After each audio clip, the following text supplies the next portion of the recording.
Good evening, everybody.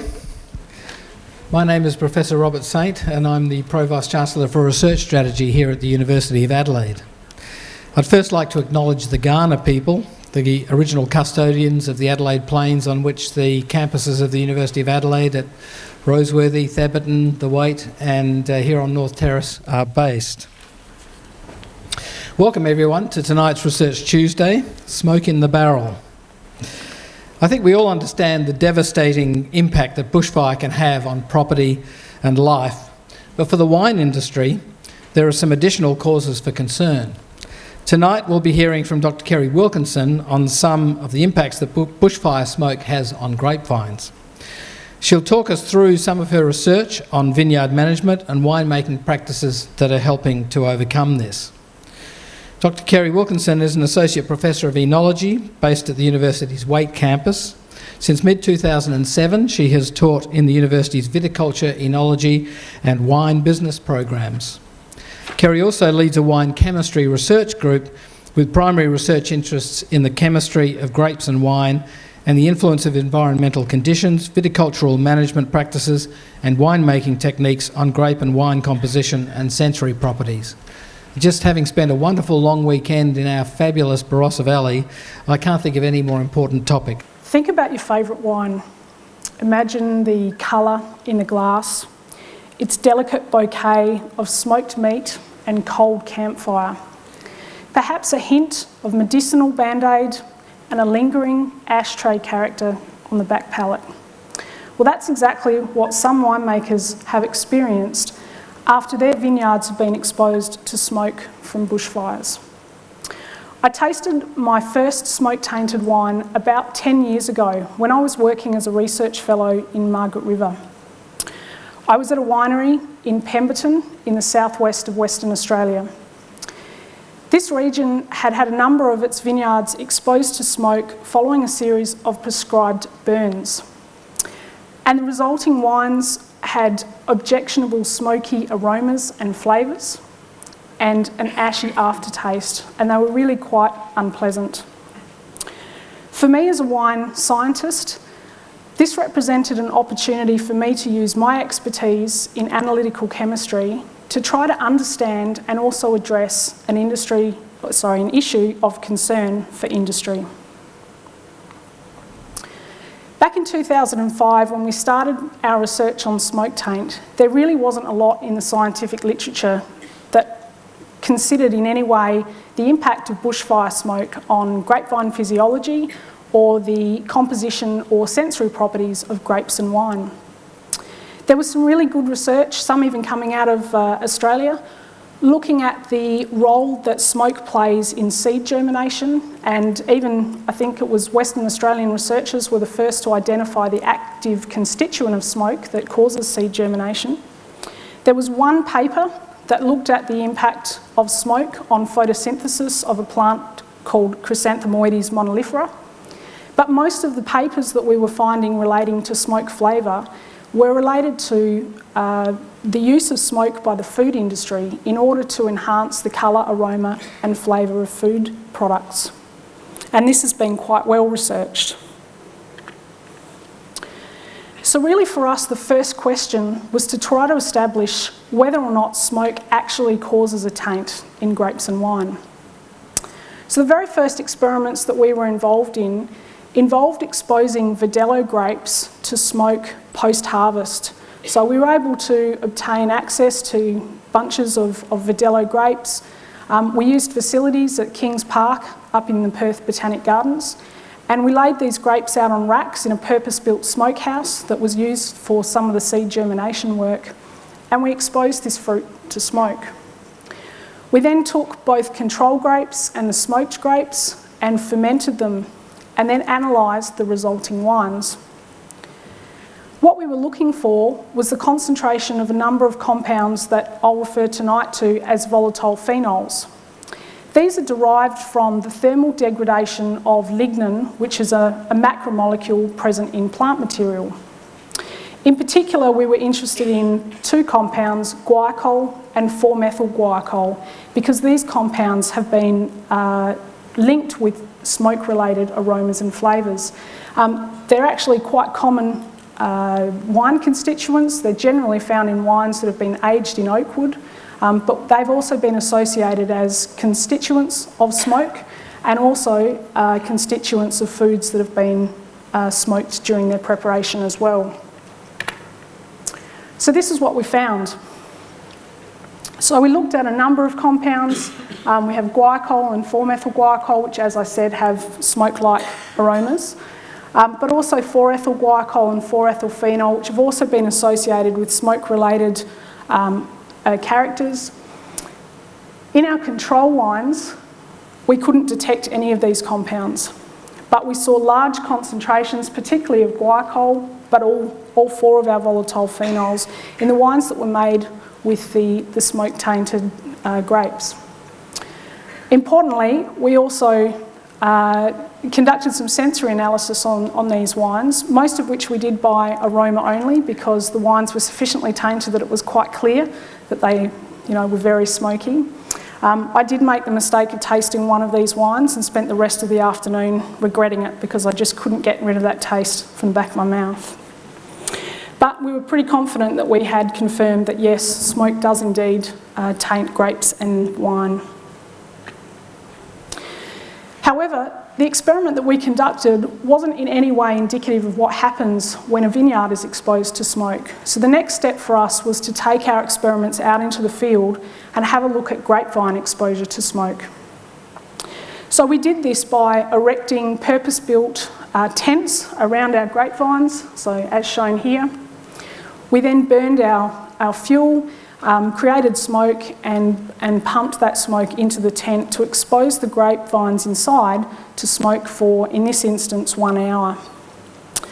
Again, we harvested fruit from control and smoked grapevines, and we took this through to a winemaking outcome so that we could undertake chemical and sensory analysis.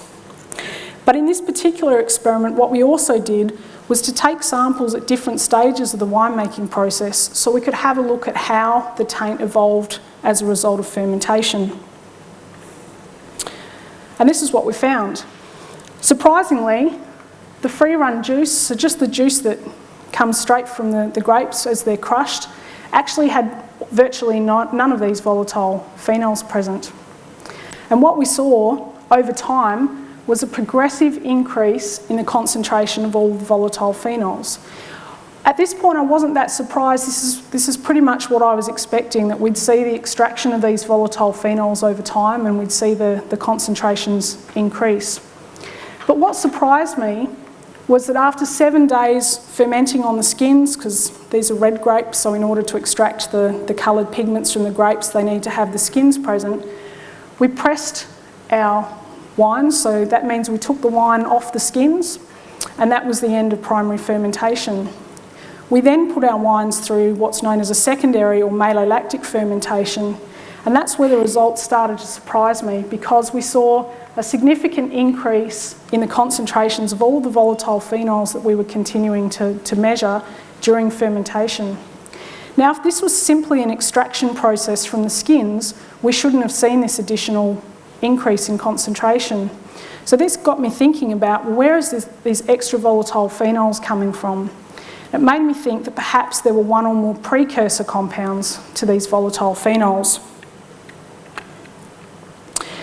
So it was about this time that I moved to the University of Adelaide, and I decided that I was going to continue to put my chemistry skills to good use with this project.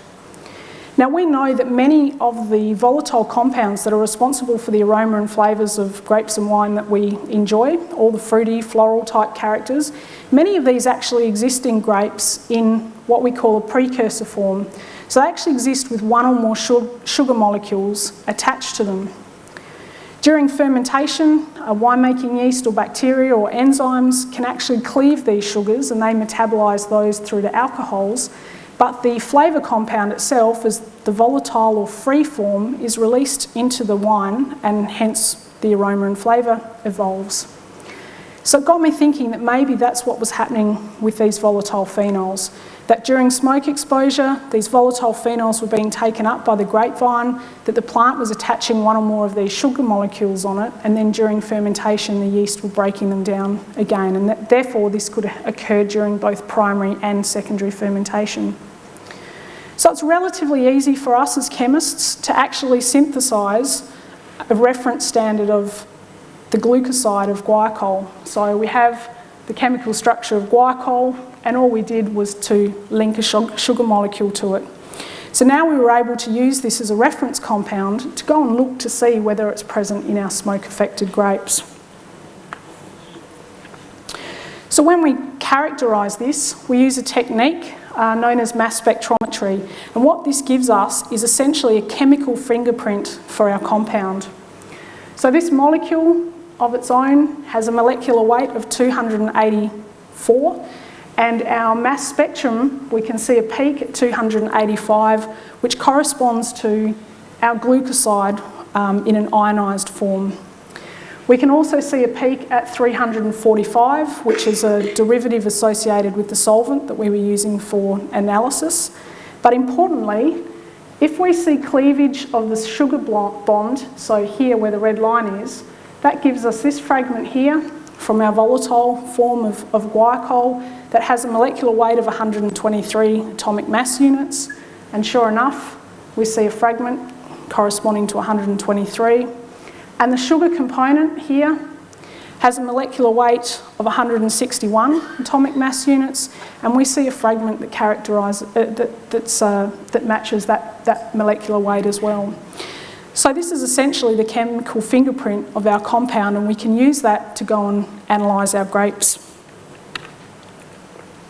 So when we run our standard on its own, we get a nice peak that elutes after 5.5 minutes. We then compared this retention time and that chemical fingerprint of our reference compound with a number of juice samples from our study.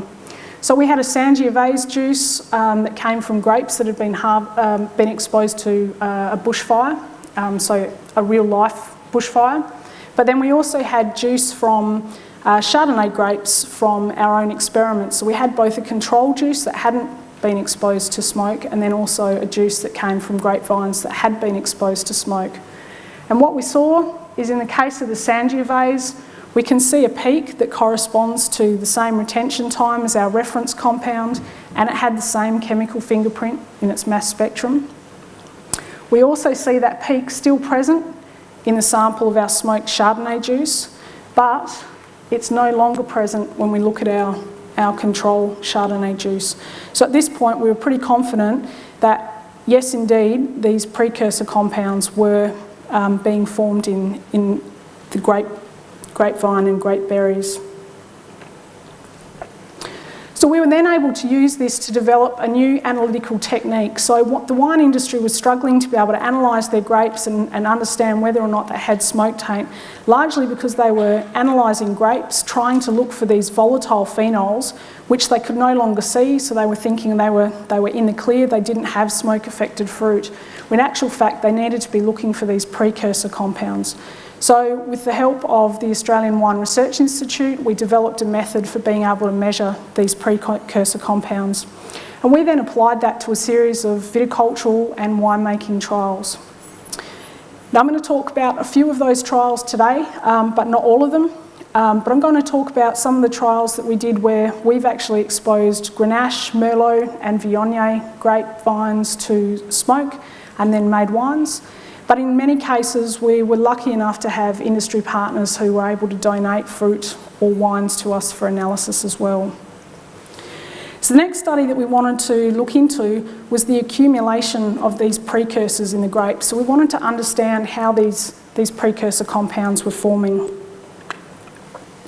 So we took the fruit that we'd been given, some by industry and some that we generated from our own field trials, and analysed it. And at this point, the Australian Wine Research Institute was now analysing a series of these precursor compounds.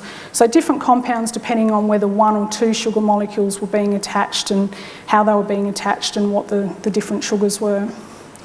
And what you can see here is, for the samples that came from industry, so the Shiraz, Pinot Noir, Cabernet Sauvignon and Chardonnay, we can see significantly higher levels of these precursors than in any of the samples that came from our own experiments. So this almost certainly reflects the fact that out in the field, when a bushfire occurs, the smoke exposure is taking place over a longer period of time. So it could be anywhere from a few hours to a few days, or in severe cases, several weeks.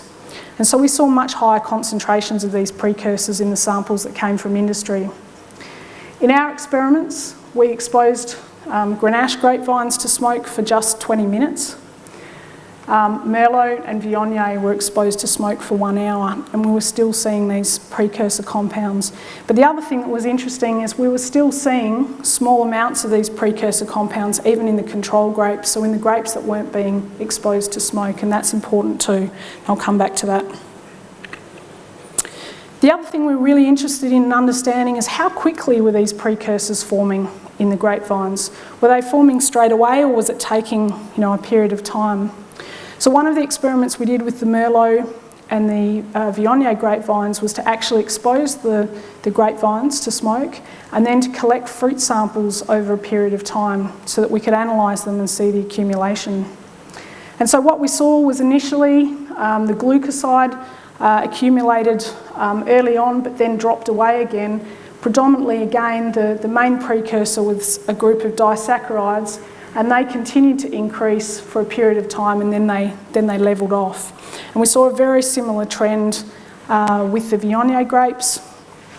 This one down the end, this was just the control, just to show you what it was if the concentrations that we had at commercial maturity if we hadn't exposed the grapevines. So again, you see there's a significant difference in concentrations there. Then we got to thinking, well, whereabouts in the grape berry are these precursors accumulating? Are they in the skins, or are they in the pulp, or are they in the seeds? So again, we took some of the fruit from this particular trial and very carefully peeled the grape skins away from the pulp, extracted out the seeds, and then processed these berry components individually so we could have a look at where the precursors were accumulating. And what we found was predominantly the precursors were present in the skins. Even in the case of the Viognier, where it looks like there's similar levels in the skins to the pulp, this data's as micrograms per berry, so it's showing similar amounts in the whole of the pulp compared to similar amounts in the whole of the skin. So if we were to look at this as a per mass basis, we're seeing that predominantly these precursors are actually present in the skins. So this got us thinking, well, does that mean that if we reduced the duration of skin contact time during fermentation, we could reduce the extraction of these precursors and then potentially decrease the level of smoke taint in the finished wine? So that was one of the next experiments that we looked at. So we took our control and smoked Grenache grapes and we fermented them according to two very different winemaking styles. So in one case, we wanted to make a rosé style of wine, a much lighter style. So we took the grapes, we crushed them, we allowed them to soak at 0 degrees so that they could extract some of those coloured pigments from the skins. But then after 3 days, we pressed the juice and partly fermented juice away from the skins, allowed fermentation to take place, and as you can see, produced a lighter rosé style of wine. In the second case, we used a much more traditional red winemaking process. So we crushed the grapes, we fermented them on the skins, and then afterwards we put them through malolactic fermentation as well and got more of a fuller bodied style red wine. And again, we took these through to chemical and sensory analysis so we could understand how much taint were in these wines. So in this case, we also measured the precursors that were present in the grapes. So in the case of the control, again, we saw very small amounts of the glycoconjugate precursors in the fruit. A small difference between the rosé, the wine that was made according to a rosé style versus a red style. So this suggested a little bit more extraction of those precursors when there was longer skin contact. And this was more evident in the case of the smoked Grenache. We saw higher, so approximately 10-fold higher concentrations of the precursor, and again higher concentrations of that precursor in the finished wine where it's had a longer duration of skin contact time. We couldn't detect any of the glycol in the juice. We also couldn't detect it in the finished wine in the case of the control wines, but we do see glycol present in the finished wines made from the smoke-affected fruit. And whilst you might think, well, 2 and 5 micrograms per litre, perhaps maybe not, a big difference, it's a significant difference in terms of the concentrations that were extracted out into the finished wine. But perhaps it's the sensory data that's a little bit more telling. In the case of our rosé smoked wine, so that's the blue dotted line that's running through here, you can see it's actually not all that different compared to the rosé control wine. So our sensory panellists had a lot of trouble trying to differentiate the control rosé wine from the smoked rosé wine. They were rating all of the sensory attributes that we were interested in for these wines pretty similarly. But in the case of the red wine, you can see it has higher intensity for smoke aroma, cold ash aroma, smoky flavour, and the ashy aftertaste.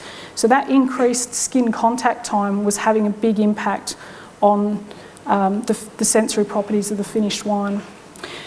Now that's all well and good, and you might say, well, okay, so winemakers should just be making their wines with less skin contact time. The problem is we tend to like our red wines, and in order to make them we need that duration of skin contact to extract out more of the aroma and flavours of the grapes, but importantly also the colour and the tannins. So whilst this is a little bit of a help, it's not really a solution to the problem. So it was around about this time I met a colleague who was working for a company who had a technique known as reverse osmosis that they believed could be used to remove smoke taint from wine. So we trialled this process on a number of Pinot Noir wines that had been affected by smoke to see whether or not it worked.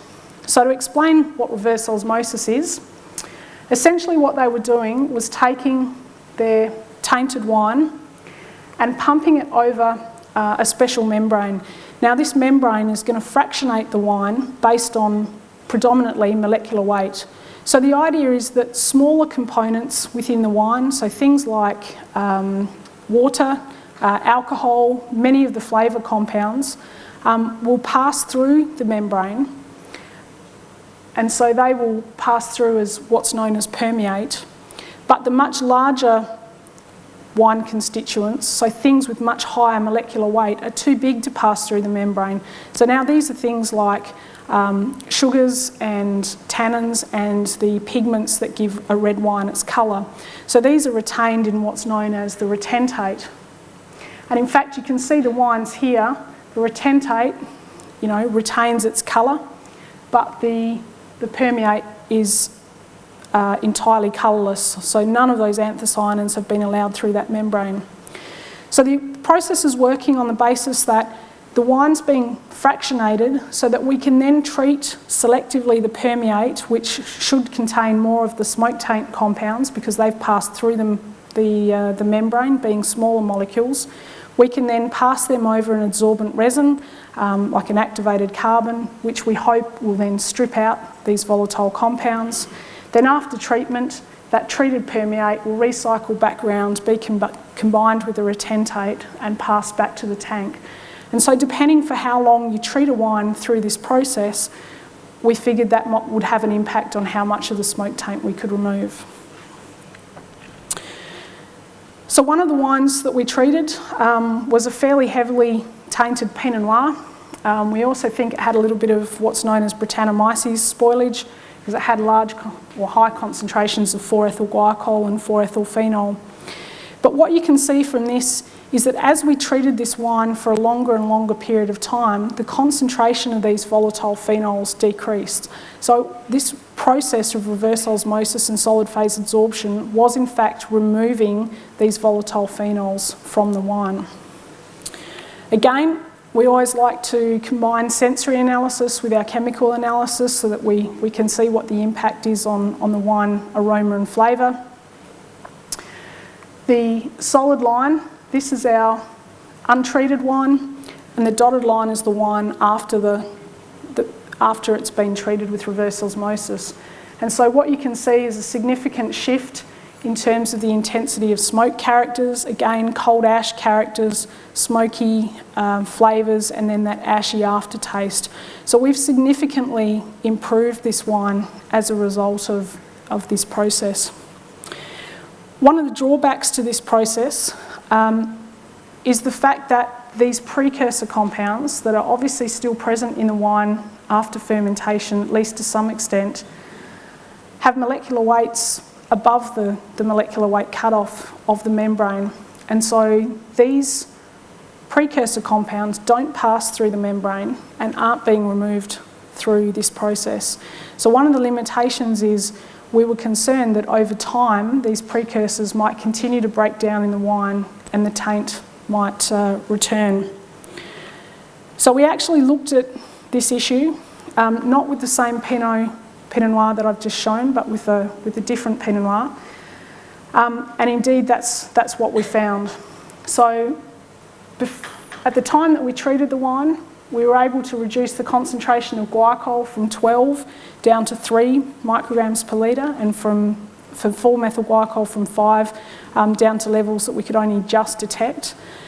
But then we continued to monitor the concentration of these compounds over time in both the untreated wine and also the treated wine. And sure enough, we saw that the concentration of glycol and 4-methyl-glycol increased in both the untreated wine and also the treated wine.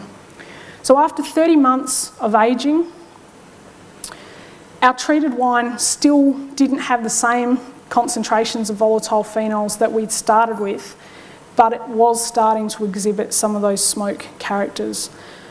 So for a wine that a consumer's going to potentially take home and drink immediately, it's probably not a problem. We will have improved the wine. It wouldn't necessarily show those smoke characters. But if it's a wine that a consumer's not, decides to cellar and hang on to for a little while, comes back to it 6 months, 12 months, maybe a year or two down the track, that's where it could be problematic, because they might find that smoke taint has returned. One of the other amelioration trials that we looked at was initiated again, industry coming to us saying that they'd heard that there were some products out on the market that perhaps they could use to remove smoke taint. And so we trialled 2 of these. One was an activated carbon, and one was a synthetic mineral.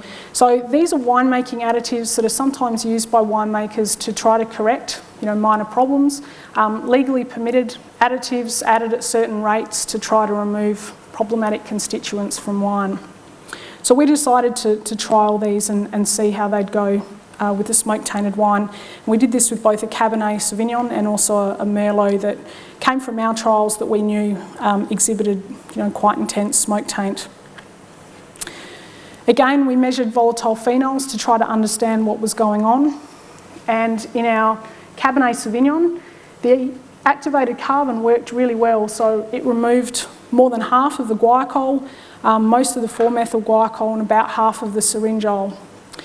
The synthetic mineral was able to remove some of the volatile phenols, but it wasn't nearly as effective as the activated carbon.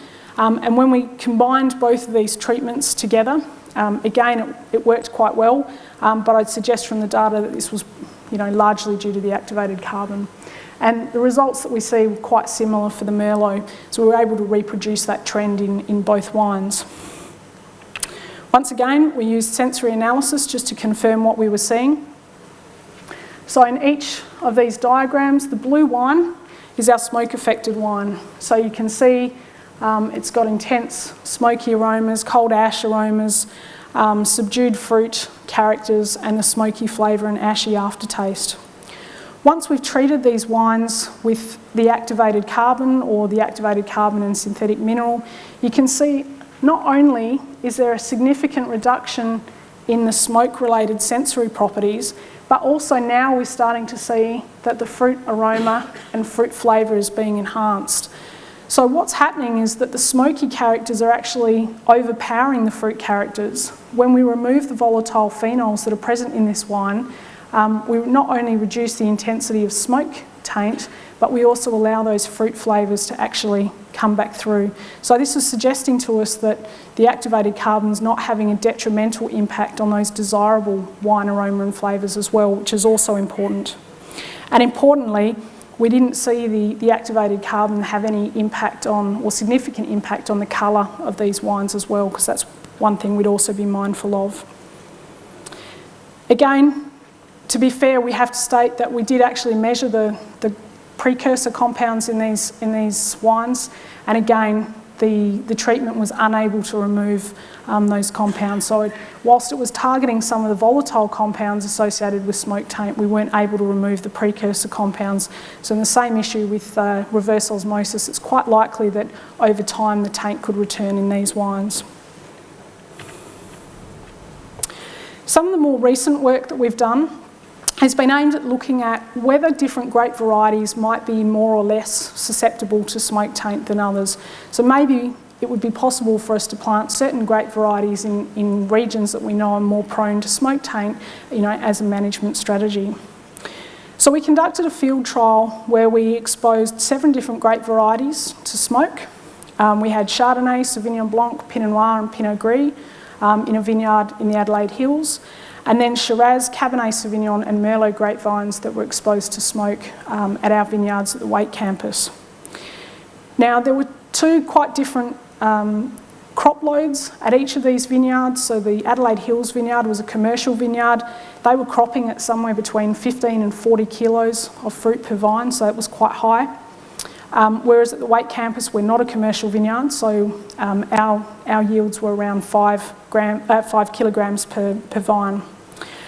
The other thing that was interesting in this trial is that the winery whose vineyard we were working in, the Chardonnay, Sauvignon Blanc and Pinot Noir were all destined for sparkling wine. So they were picked much earlier than what we picked, the Pinot Gris and also the red grape varieties. So there were a few differences in how these trials were set up. I'll come back to that.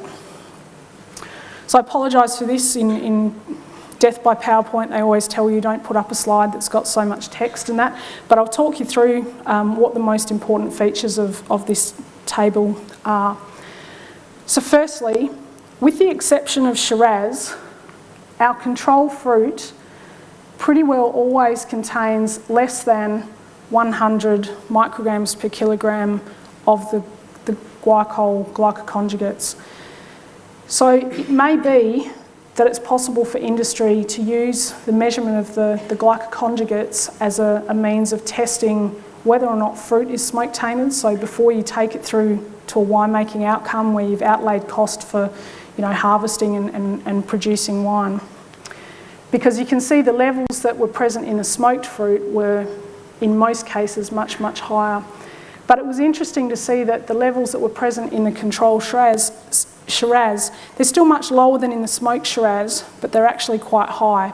And that's because glycol is actually a natural constituent of Shiraz and also a few other grape varieties. But what we could see in each case is, as we made the wine, a significant proportion of these glycoconjugates remained in the finished wine. And we also saw elevated concentrations of all of the volatile phenols in the smoked wines compared to the control wines. Now, one of the other things that's interesting in this table is if we can compare our white wines with our red wines, we can see that the levels are again much higher, the volatile phenol levels are much higher in the smoked red wines.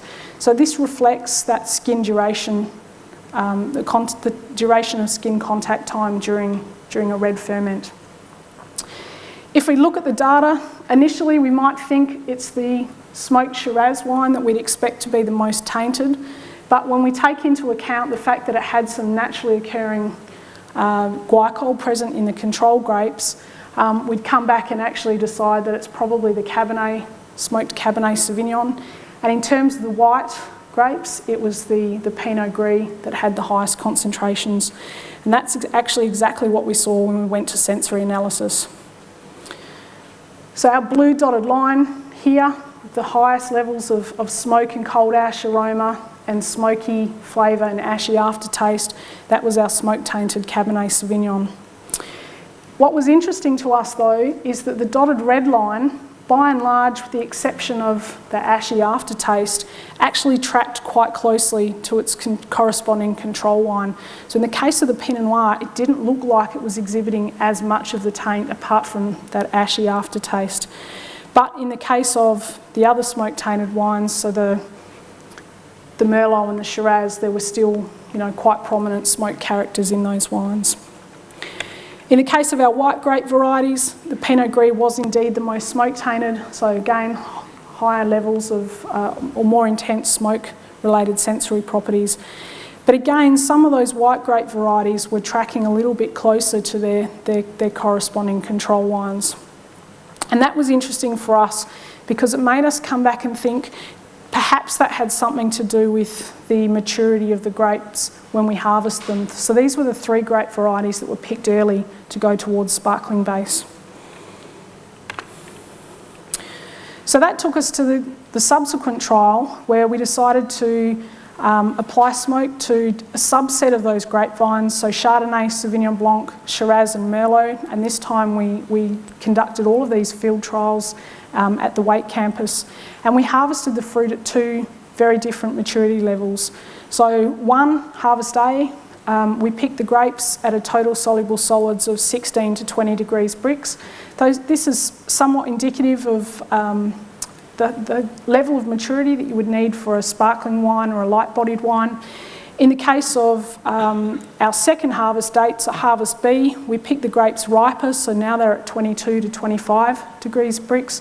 This is more indicative of what you'd pick at for a more full-bodied style of wine.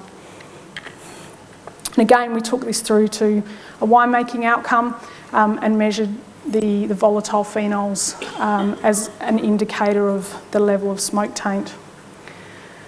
So what we can see is in our control wines, we're unable to detect significant concentrations of any of these volatile phenols. We see low levels of guaiacol and syringol in particular in some of the smoked wines. And if we were to hazard a guess, we would be choosing our Harvest A Chardonnay and then our Harvest A Sauvignon Blanc as being the wines that we think by sensory analysis would be more smoke tainted. But again, importantly, we're seeing that maturity is having an impact on the levels that are present in the finished wines.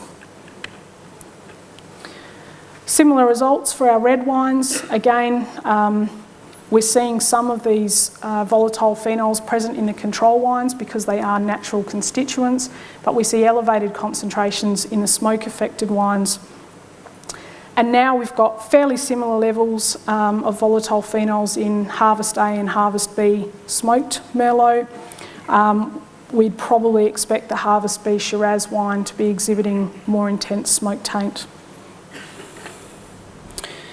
But this is where it got a little bit interesting when we went to sensory analysis.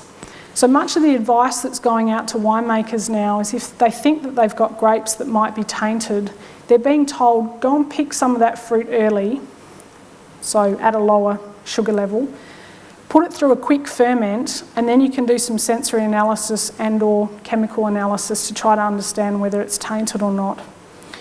In the case of our Chardonnay wines, so we know that the fruit was all exposed to the same level of smoke. But if a winemaker was to base that decision solely on the dotted blue line, which is Harvest A smoke-affected Chardonnay, you can see that it's tracking quite closely with its corresponding control.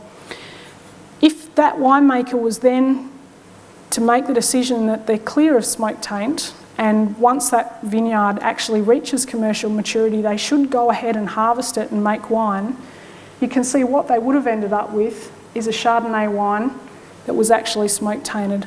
So in this case, for this experiment, it's what we call a false negative. So a a winemaker might have made the decision that there was no smoke taint there, and actually it turned out that it was in fact smoke-affected grapes. And I've had discussions with at least one winemaker who's had exactly that situation occur as a result of the bushfires that occurred in the Adelaide Hills, where they thought that they had a Chardonnay vineyard that was clear. They went and harvested and actually turned out to make a smoke-tainted Chardonnay wine. Wasn't such an issue with our Sauvignon Blanc. In the case of the early harvested, we see those smoke characters were apparent in the early harvest wine. Possibly this might have been now a false positive. We might have said, yes, the fruit's tainted, and then in actual fact, if they'd harvested it at the correct level of ripeness, they might have found that the taint wasn't as intense as what the early harvest might have suggested. In the case of the red wines, the story is much more clear-cut. You can see those dotted lines sit far out from the controls. It's quite obvious at both harvest dates that that wine is tainted, and we see a similar result with the Shiraz wine. So it wouldn't have been an issue in the case of the red wines. And again, I would put that down to that longer duration of skin contact time during fermentation.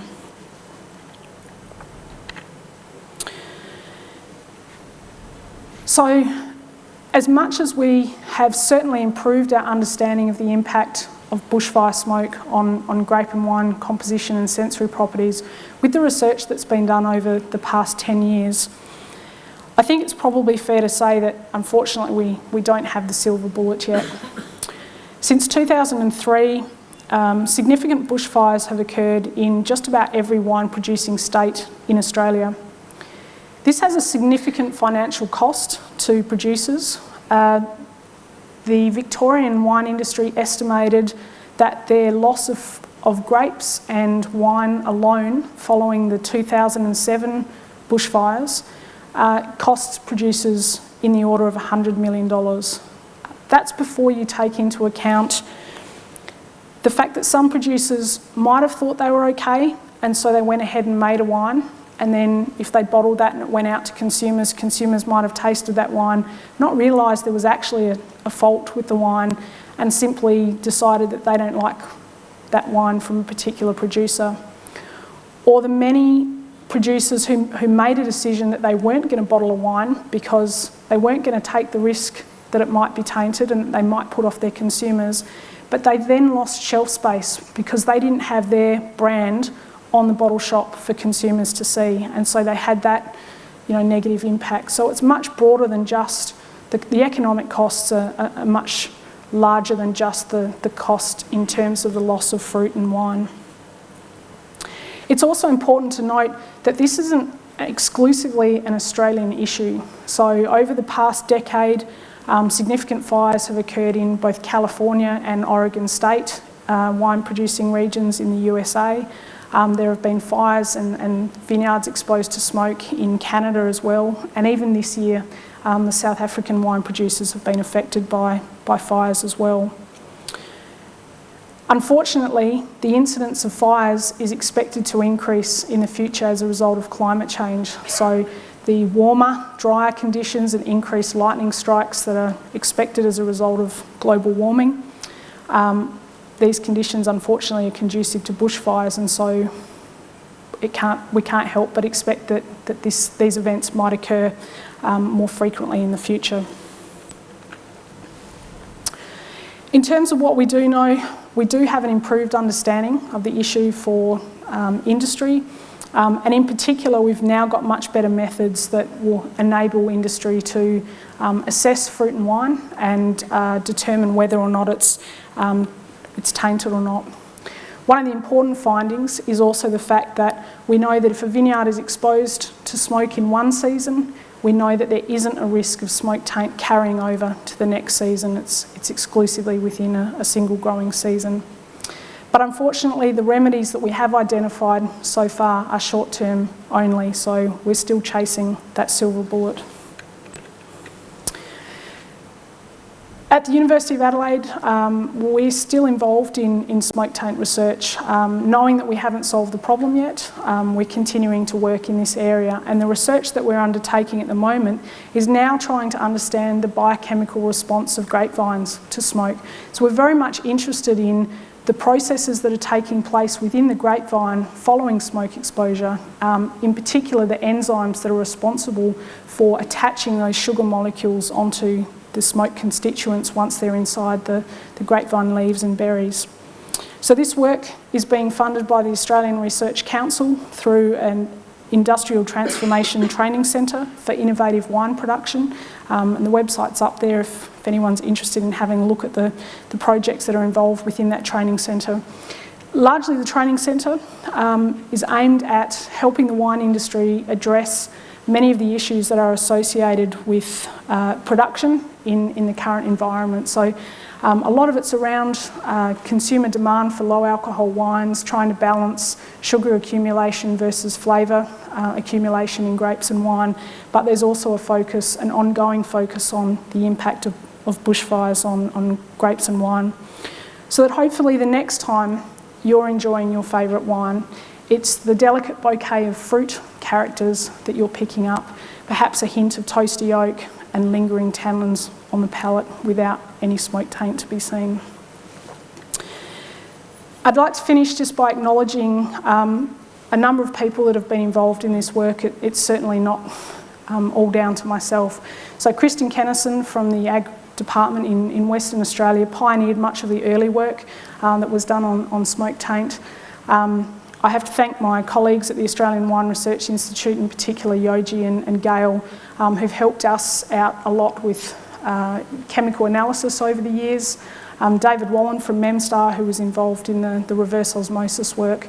My group, Renata Ristic, and PhD students Kerry Pinchbeck and Anthea Fudge, who did much of the hands-on work out in the field exposing grapevines to smoke, and then the chemical analysis afterwards.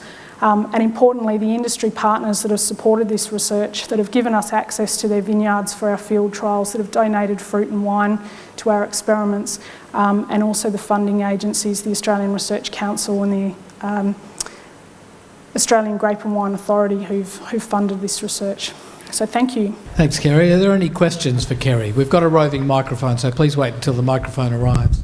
Thank you. At the outset of your remarks, you explained to us how you'd assessed through sensory appellation the effect of the smoke on the wine, but I didn't catch exactly how you'd described it. I got the impression that it was an enduring impact on the palate and that it made it difficult, if not impossible, to continue doing any sensory appellation for the rest of the day. Is that the case? That was the case in the case of the very first experiment we did with Verdelho, where we exposed those whole bunches to smoke. That was an incredibly, it was a very over-the-top smoke exposure. I've never seen a smoke-tainted wine that was anywhere close to that particular wine. I should have known just by smelling at it. Just by smelling it, it was, there wasn't any need to taste it, but being a scientist, you have to satisfy one's curiosity. With respect to the rest of the sensory analysis, by and large, what we do is work with what we call a descriptive analysis panel. So we'll train wine tasting judges, generally between 8 and 12 people, to rate the intensity of a range of descriptors that we expect to see in certain wines.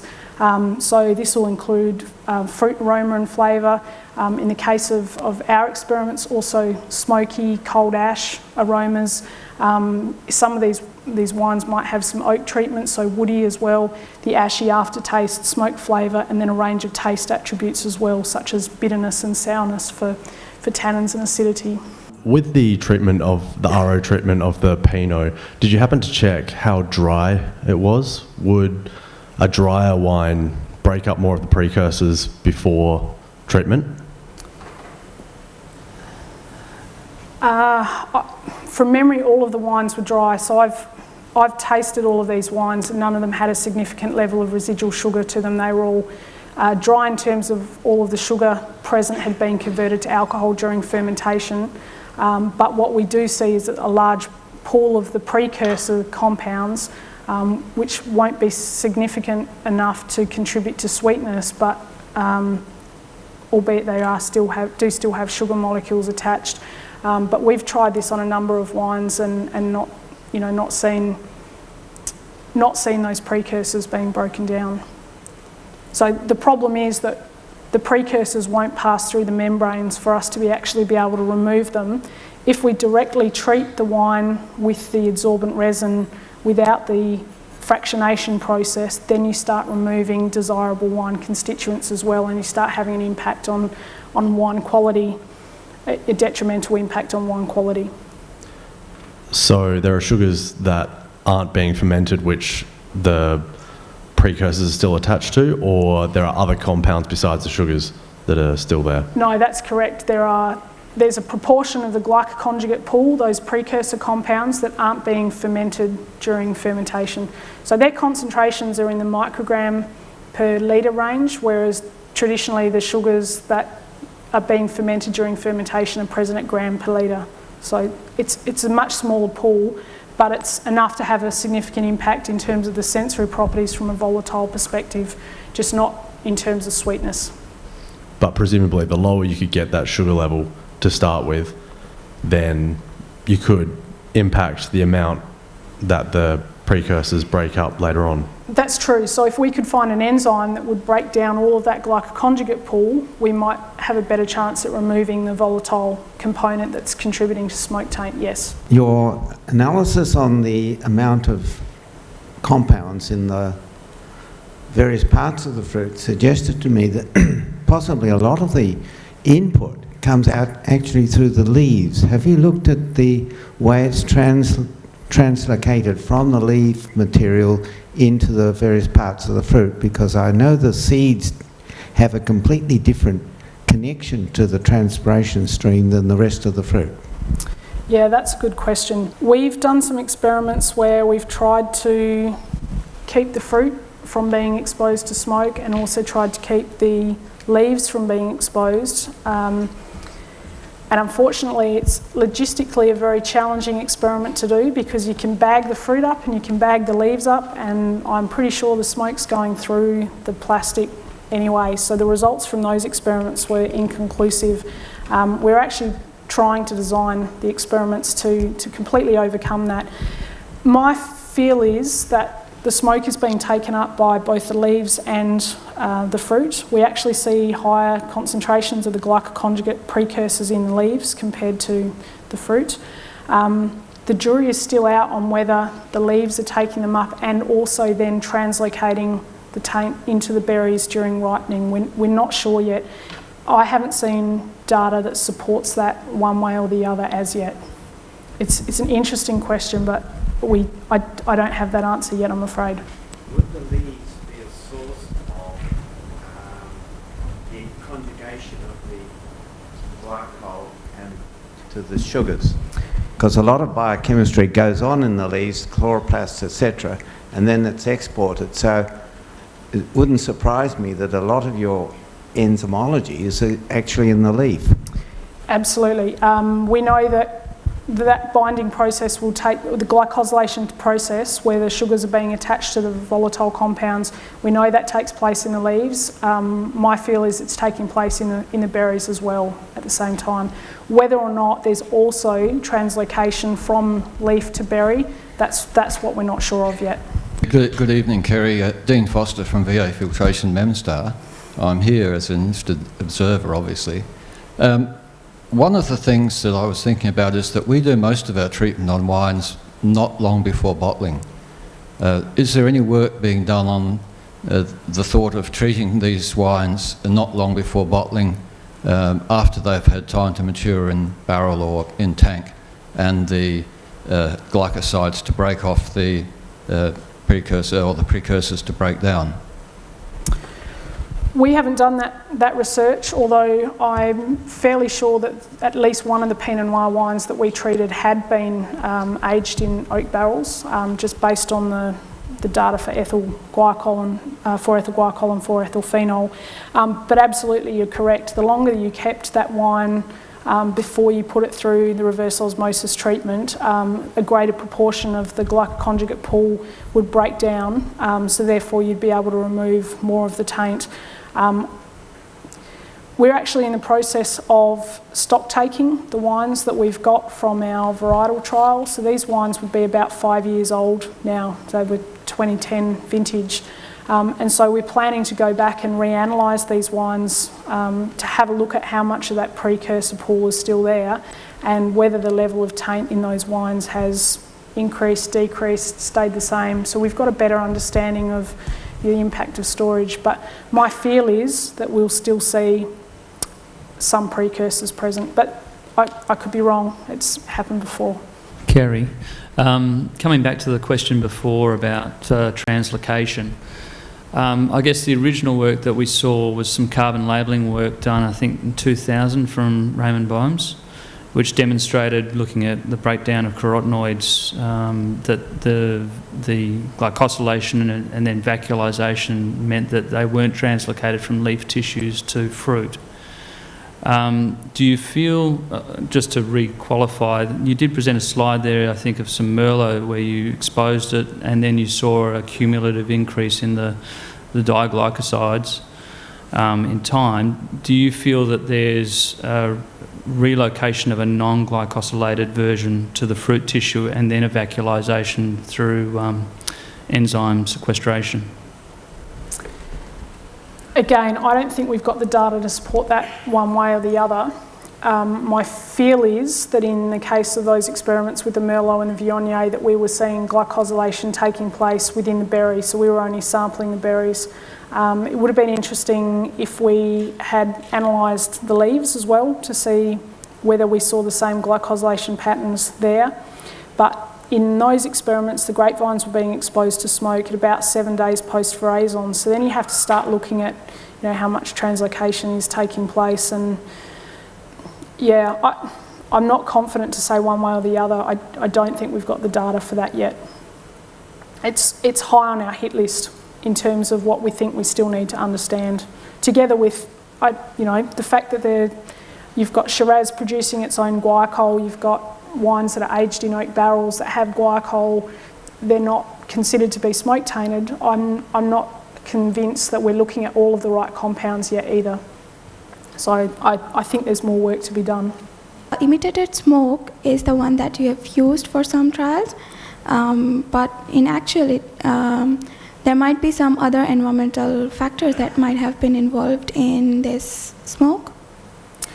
Yes, I think if I'm understanding correctly, how confident are we that our model experiments are replicating what's taking place in a real bushfire? So I guess there's two responses to that.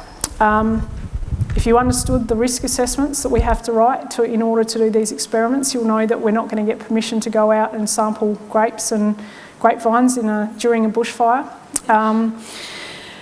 So we have no choice but to do our model experiments so that we can try and control things. I don't doubt that the environmental conditions, climate, soil, the health of the grapevines is having an impact as well. I don't doubt that there might be differences in terms of the fuel that's being burnt in a particular fire compared to the model fuels that we're burning, but I know that the treatments that we're applying to our grapevines are enough to have a significant impact on the sensory properties. So for us now to try and answer some of the basic questions, it's certainly sufficient. Thank you very much. Thanks, Kerry, for a fascinating talk. We've got a little gift for you as a thank you, and would you join me in thanking Kerry for a fascinating talk? Thank you. So I'd just like to finish by letting you know about our next Research Tuesdays event. On July 14th, which coincides with NAIDOC Week, we will hear from one of our researchers in the area of Aboriginal heritage, culture and justice. Dr. Susie Hutchings will be presenting Hip Hop Saved My Life, which will explore how Indigenous youth are creating their own brand of hip hop to empower their search for social justice. If you haven't yet registered to attend, please visit our website and do so. Thank you all for attending, and good night.